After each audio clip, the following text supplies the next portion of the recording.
Okay, Hariam girls.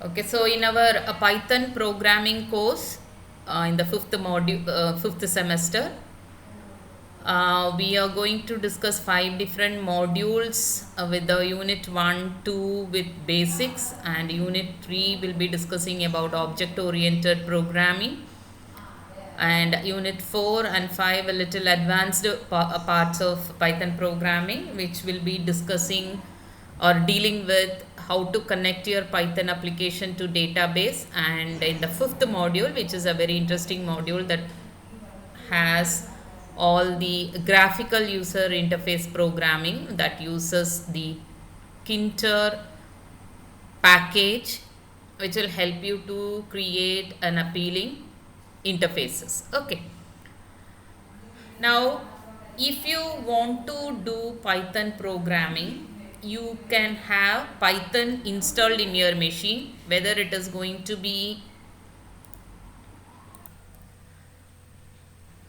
so if you want to practice or experience your Python programs, you need to install Python in your Linux or in your Windows environment. So some of you are using Ubuntu distribution and some of you are using Windows 8 version as well as 10 version. Okay. So those who want to install Python in your Ubuntu environment, you need to type this command sudo apt get install spider 3 or whatever version you want, and we can use spider 3 version. It is more than enough for our programs. So I am typing spider 3 and you just press the enter key, your program gets installed. The Spider 3 is one of the IDE, Integrated Development Environment, which helps you in executing all your Python programs. Okay. Now, when you are going to install Spider 3, you need your machine to be connected to the internet. Only then you can install all these packages. So, once you type this command, it will ask you to enter the sudo password. You just type the sudo password and press the enter key. And since I have already installed Spider 3, it shows like this. Otherwise, it will be installing all the packages that are required for installing Spider 3.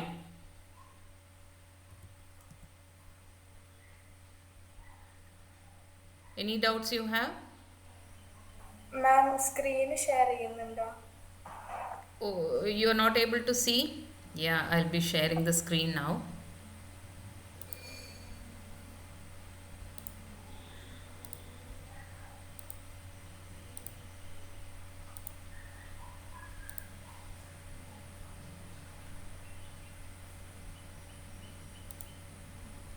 Yes, so you type this command sudo apt get install spider 3 and press the enter key. By the time it will ask you for the password, sudo password, you type your administrative password. Right here I am the administrator, so I type my administrative user password here, press the enter key. Since I have already installed, it shows me Spider 3 is already the newest version. Otherwise, it will download all the packages that are required for Spider 3 and it gets installed. Okay. So this is how we will be installing the Spider package, the IDE, in your Ubuntu environment. I hope all of you will be using Ubuntu 16.04 or above. So in all these Ubuntu versions, you can execute your sudo apt get install command to get the Spider installed. Suppose, say for example, you are using Windows operating system. If you are using Windows operating system, I told you already, you just browse through the net, you will get the installation guide for Spider. So this is the website that you have to visit, spider-ide.org, spider-ide.org. In the website you will have the documentation. So in the documentation, DOCS, docs are available. So you just go to that documents. There you will get the installation guide. In the installation guide, on the left side you have the versions. On the left side you have the version. You can choose for Spider 3 or even Spider 4, whatever version you want, you can choose that. And once you choose, it will show you the standalone installers. So you can just choose your Windows installer. Choose Windows installer. When you click Windows installer, it will be downloading the Spider full version of a exe file .exe. You can see here .exe. You just save this exe file. Once you save, it will be downloading the exe file and you can save it. I think it will be available in the desktop.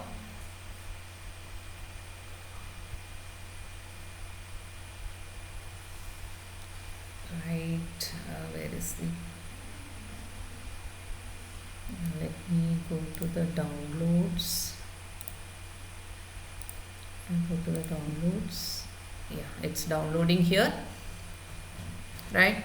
So once it gets downloaded, you just double click on, I'm talking about the Windows environment, you just double click on this spider.exe file, then your Spider IDE gets installed. So this is how you will be installing the Spider IDE, which helps you in executing Python programs.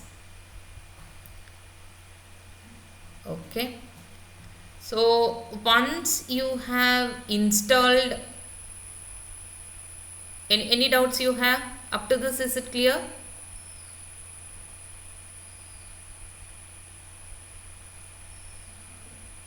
Yes, ma'am. Yeah, okay.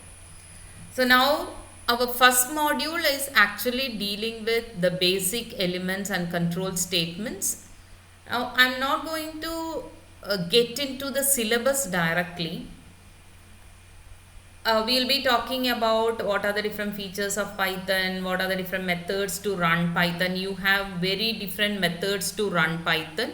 We'll be discussing all those things. I can write a Python program and I can use a console to execute the program, or I can use Anaconda, which is one of the very important package which is used for Python environment, or you have R. Using that, or sorry, not R, you can have a Jupyter notebook, which is also used for executing the Python. Here we are using Spider for executing the Python. So you have very different methods to run the Python. But now in our discussion, we are going to have only Spider for executing our Python program. Okay. So once you install Python, you can see here the 9 dots, right, which will show the applications. Just click on this applications, and here if you don't see Spider 3 here in the listed applications, you can search for Spider here.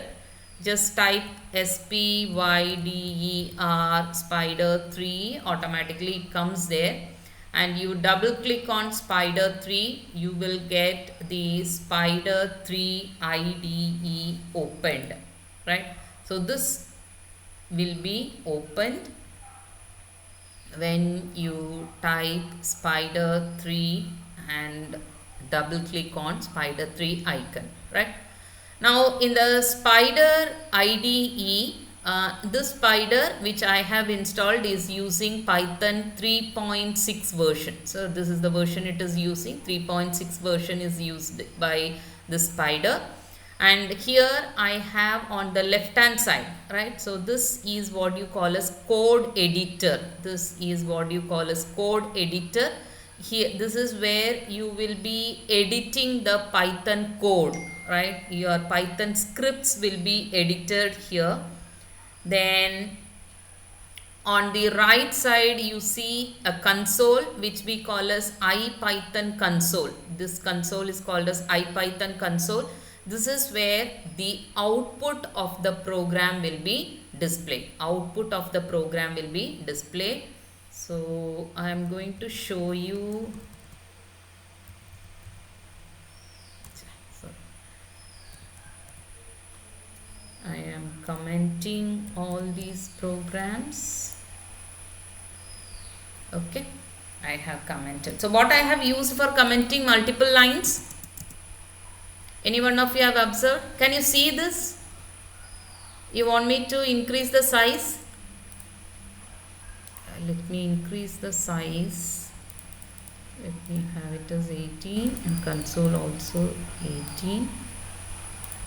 Yeah, I think now it will be visible for you. Yes. So if you have observed, I have used apostrophe, 3 apostrophes for commenting the Python program, multi-line.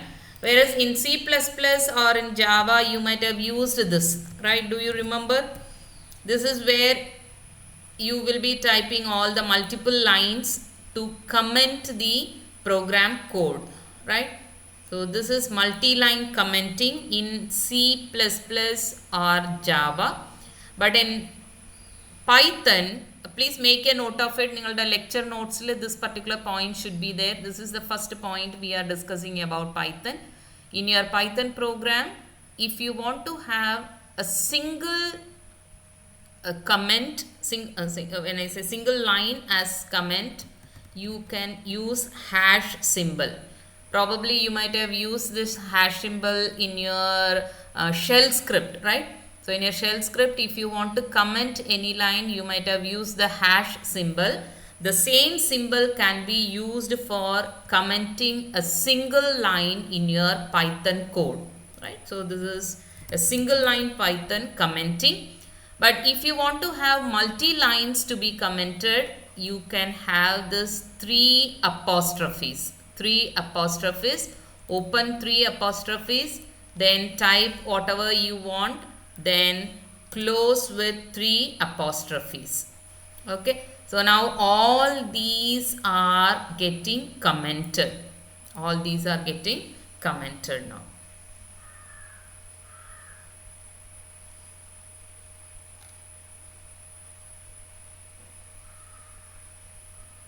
And please go through this 5 lines of code.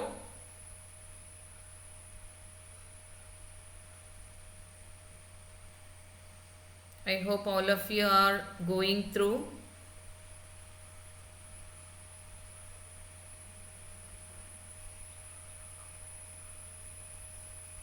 What you observe here is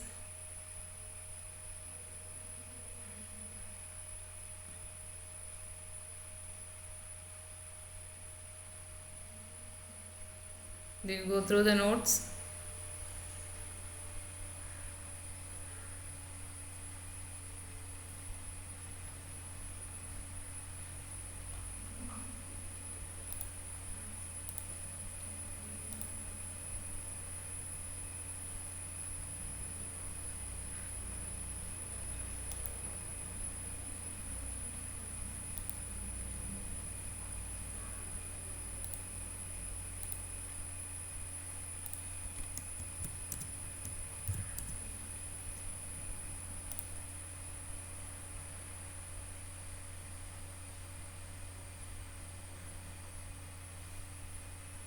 I'll share I'll share only this screen so that it will be easy for you to view. Yeah. Yes. So if you want to have single line commenting, you are going to use this hash. If you want to have multi-line commenting, you can have the apostrophes, 3 apostrophe symbols to be started, and then type whatever you want, then close with 3 apostrophes. Then this part will be considered as comment line in your Python program. Okay. Now I am going to type a simple program here. I just ask the user to enter the first name, and you can observe to read the data from the user. I am using input function. As you use your scanf, or as you use your cin, or as you use your system.out what you call system dot in system dot in, where you will be using you in the Java with your input stream. Then here you are going to simply use a function called input, and whatever prompting you want to give, that prompting can be given here, right? So you want to say input your first name, then you give input your first name. What prompt you want to give for reading the data, that can be given here. Then once you read the data, obviously we will be storing it in any of the variables. So I am storing it here in a variable called fname, and then I read the last name, I store it in lname variable. Then I am going to just print the name with hello greetings. I say hello, then I print the first name, then I print one blank space, then I print the last name. Then just for fun, I am printing the name in the reverse order. Again, you can observe all these \n, all these things we use in our C, C++, Java. The same are used here for the new line character. And I just say your name in the reverse order. Then I print the last name first, then the first name after leaving a blank space between, right? So this is how I am writing a program, and I am going to execute this program now. So I am going to clear the console. I clear the console. Now the console is clean. I am going to execute the program. I just click on this button for executing. I click on this button. Now it asks me to enter the first name. It says enter your first name. So let me enter my first name. Then it asks me to enter the last name. I am entering my last name here. Then I press the enter key. Then as I told, it is greeting me with hello message, hello, and my first name and the last name is printed. Then it prints a text called your name in reverse order. Then that is printed. Then it prints the last name and first name, right? So if I want to give some space here, I can just add a space here. Then I'm going to execute it. So this time let me give some other name.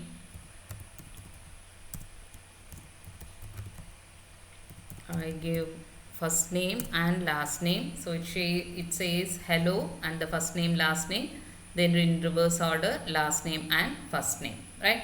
Now if you observe here in C, C++ and Java, I need to declare these variables, right? The fname and lname variables need to be declared before I use those variables. But you can observe here in Python, I am not declaring these variables, but automatically the system considers it as a string variable. That is why I can use this plus operator easily, and it adds the first name with one blank space in between. Then it adds the last name also, right? You can observe here Python is free from declaring the variables also. I need not always declare and say this is a string variable, this is an integer variable, this is a float variable. Whatever value I store in the variable, automatically it will take the variable as that particular type. So that is another interesting part of the Python program. Okay, so this is one simple program just to experience how to read a string and how do you display a string. Now let us get into the second program, right? So this is my second program. You can observe here in the second program, let me open the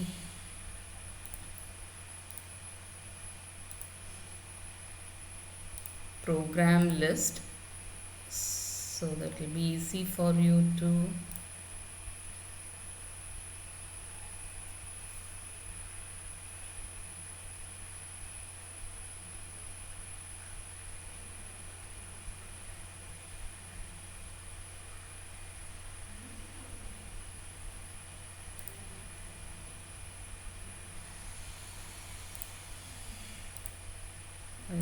open the program.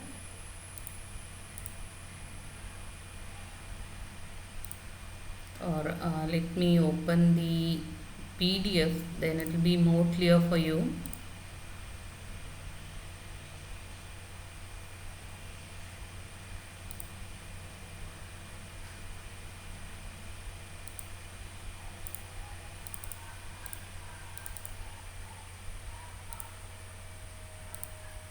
So we are going to see the second program.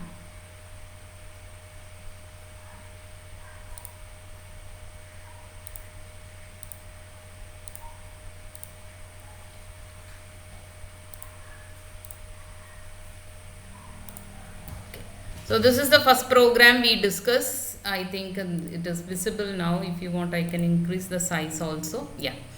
So this is what we discuss now. Now my second program is all about, this is what we are going to do in the second program. You may come across this program in the internet. Okay.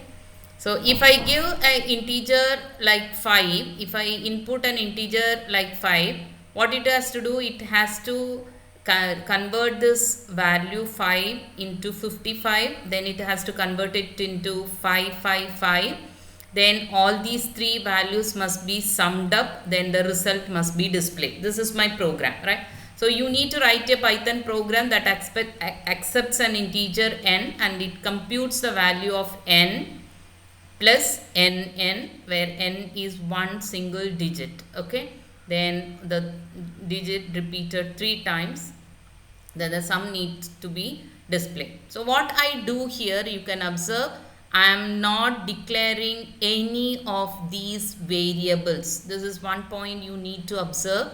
I use the input function, then I just give a prompt like input an integer, and this input function will be returning only a string. The input means it will be reading the data from the console. It reads the data from the console. Whatever the user is typing in the console, that will be read using input function, right? So when it is reading it from the console, obviously the data will be of string data. Whatever you type in the keyboard, that will be taken as a string. So I need to convert the string into integer. Obviously, Java you might have used pass.int, right? So that is what is now done by the int function. So whatever string you are reading here, that will be converted into integer using int function, and it is stored in a variable called a. So since I am storing integer value to variable a, you can understand a now becomes an integer. Fine. So I am just displaying the value of a. Sorry, I am not displaying. I am now denoting the value of a as 5, 55 and 555. Okay. Now you can observe what I am doing here. I am using this print statement, right? Percentage s use ചെയ്തിട്ട് C-ലും C++ലൊക്കെ നമ്മൾ percentage s use ചെയ്തിട്ട് printf command കൊടുത്തിട്ടുണ്ടാവും, right? So this percentage s will be printing the string, and here I am going to print the value of a. So this is called as formatting, right? Output formatting. So output formatting is done using this statement. Now whatever value of a is available, that will be represented as 5. Then this value will be converted into integer and you store it in a variable called n1. Now the 2 times nn is done using this format string, and it is stored in variable n2 after converting it into integer using int. Then again I need 3 times the number to be repeated. So I am using this format string. You call it as format string, right? I hope all of you remember the concept of printf statement in C. So we call this as format string in printf statement. So the same we are using here, percentage s, percentage s, percentage s. For all these three, I am using 3 times the value of a. then this string will be converted into integer using int function, and it is stored in variable n3, right? Then we are going to print the sum of n1 plus n2 plus n3. Okay, now I'm going back to my IDE, Spider IDE. So this is what the program is. I hope you can view it. If you want, I can increase the size to 20.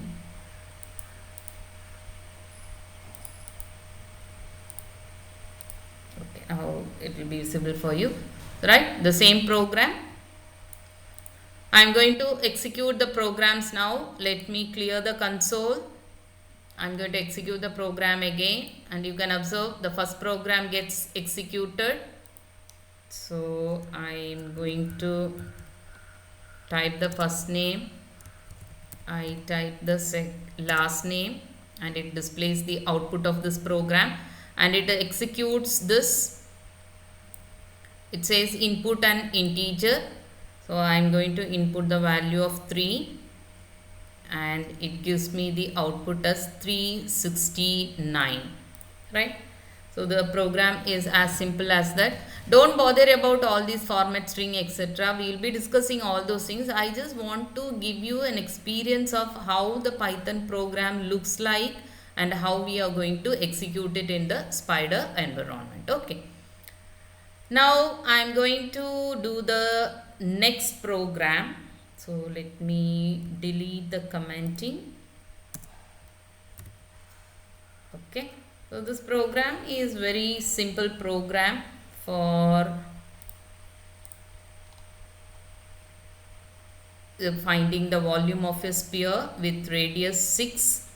Okay, so you will store the Python value, sorry, not Python value, pi value, right? Pi value 22/7. So this you can observe now to the variable called pi.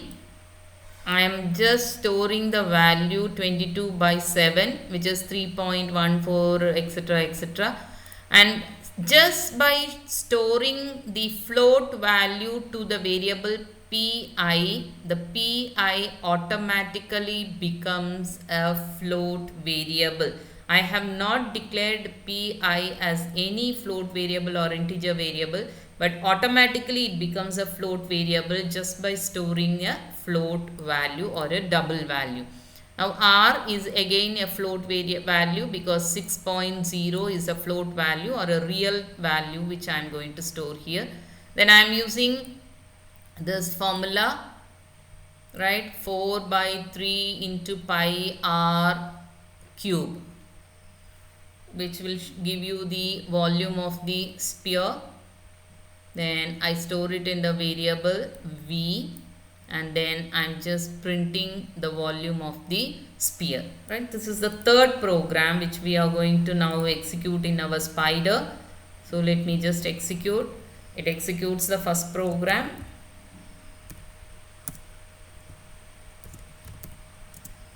And now I'm going to execute the second program.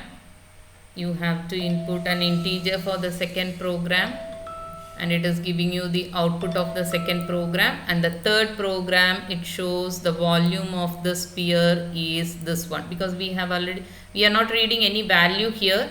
We are just storing the value of pi and r, and we find out the volume, and the volume is displayed here. Okay. Now you observe the fourth program. Observe the fourth program. The fourth program has a function. Function the concept already we discussed in all the other programming languages. So this is your fourth program, right? We are going to write a Python program to calculate sum of three given numbers. If the three values are equal, then we are going to return thrice of their sum, right? Sum into 3 times will be displayed here if the values are equal, otherwise we don't do that. Okay, so what I am going to do, I am defining a function here. You can observe how we are defining the function. It is very simple. If I want to define a function, I use the keyword def. Def is used for defining a function. Then I am giving a function name here. Then these are the parameters. Please observe, in the parameters I am not giving any data type. Generally C++, Java, it is all the tightly typed programming language. It is all tightly typed, or we call it a strongly typed programming languages. C++, Java. They are all called as strongly typed programming languages. Why? Because all the variables need to be declared before their first usage. But in Python, it is a loosely typed programming language. I need not declare the variables. Instead, they can be assigned a value directly, so that by the time in the first usage itself, the program will understand what type of data is stored in the variable. Okay, so I am not giving any data type here during the definition. I get the values of x, y, z, and I am going to find the sum of these three values. Okay, then after finding the sum of these three values, I check whether x is equal to y is equal to z. And you can observe here how I am giving the equality condition. I just say x equal to y equal to z. It is as simple as that. You just give the condition like this. You want to check whether x, y and z all are equal or not. What did you do here? You just said x is equal to y and is equal to z. So that means it checks whether all these three variables are equal. So if they are equal, I want to find the sum, 3 times of the sum. So I just multiply it with 3 and I am returning the sum value. Okay, then once I come out of the function, this is the definition for your function. This is the definition. So I define this function, then I am going to call the function here. I call the function by passing 3 values, 1, 2, 3. They are all different. So it calculates the sum value, and since they are not equal, it simply returns. It is not multiplying with 3. And the second time when I am invoking the function, I give 3, 3, 3. By this time, it calculates the sum, then it checks whether they are equal. Of course, they are equal, so it will be multiplying the sum with 3. Only then it returns the sum. So this is one program that declares a function and invokes the function. So this is a conventional style use in a kind of function declaration, function invocation, right? As you use your function, there itself you can define your function also. That is the advantage here.